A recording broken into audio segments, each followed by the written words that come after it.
I was 23 when I learned that loneliness can sound exactly like love. If you are learning English, listen carefully to this story. The words are simple, but the lesson is not.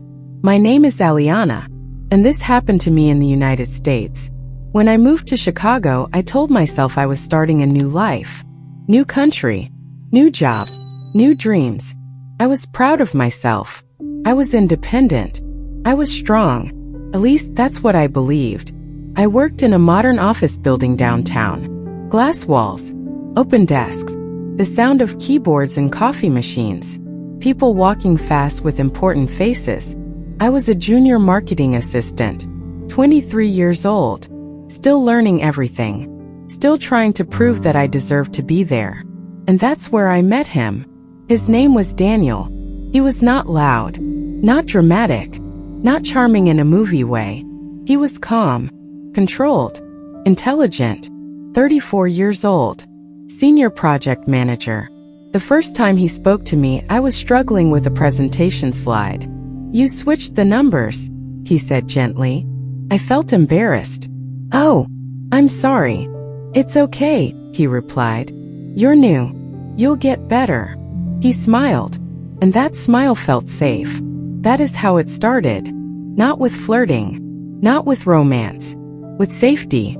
In a city where I knew no one, Daniel became the only person who asked, "Did you eat lunch?" The only person who stayed a few extra minutes to explain things. The only person who noticed when I looked tired. One evening we were both working late. The office was almost empty. The lights were softer. Outside the city was glowing. "You don't have to stay so late," he said. "I want to do well," I answered. He looked at me for a second longer than usual. "You already are." That sentence entered my heart quietly, like rain entering dry soil. I began to wait for his voice, for his messages, for his footsteps behind my desk. When he complimented my work, my whole day felt brighter. When he ignored me, my chest felt heavy. I told myself it was admiration, respect, mentorship, but it was not. One afternoon during a team meeting, I saw it.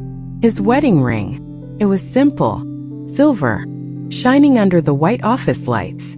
My stomach dropped. Married. The word felt sharp.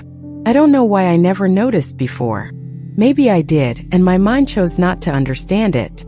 That evening, I asked casually, "How long have you been married?" 7 years, he said. 7 years. He showed me a photo of his wife on his phone.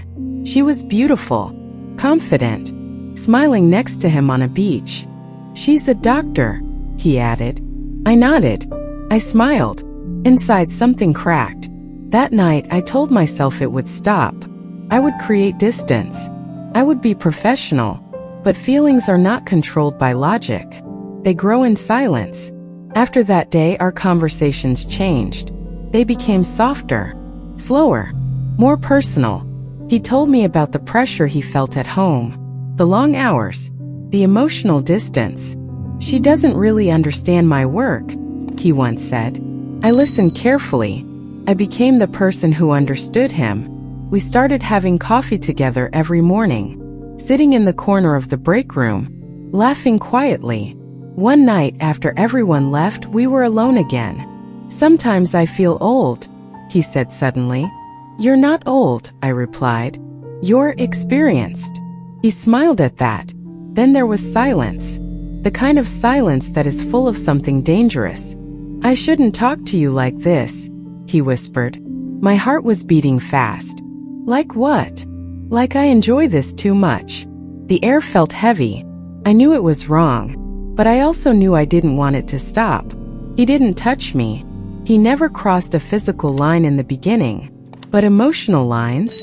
We erased them slowly. He started texting me at night. "Can't sleep. Thinking about today. You looked beautiful in blue." I would stare at my phone, smiling like a teenager. I told myself, it's just emotional. It's not real cheating. But deep inside, I knew the truth. One Friday evening, we had a company event. Music, drinks, laughter. He stood close to me. Too close. "You deserve someone who chooses you completely," he said softly. The words hurt. Then why don't you? I asked before I could stop myself. He froze. Silence. I can't, he finally said. 2 words. I can't. That was the moment reality stood in front of me. He was never going to leave his wife. He was never going to build a future with me. I was comfort. I was escape. I was temporary. But still, I loved him. Yes, I loved him. Not loudly, not proudly, but painfully. I started losing myself. I checked my phone every 5 minutes. I felt jealous of a woman I had never met. I compared myself to her photos. I hated that version of me. One morning I walked into the office and saw him on a video call with his wife. He was smiling, soft, loving, the same smile he gave me. Something inside me broke completely. That afternoon, I asked him to meet me outside the building. The cold Chicago wind hit my face. I can't do this anymore, I said. Do what? He asked quietly. Be your almost. He looked at me, and for the first time he had no answers. You deserve better, he said again. I laughed softly. You don't get to say that while keeping me in the middle. He reached for my hand. I stepped back. No, I whispered. You don't get to touch me when you won't choose me. There were tears in my eyes, but I refused to let them fall in front of him. I loved you, I said, and that was my mistake.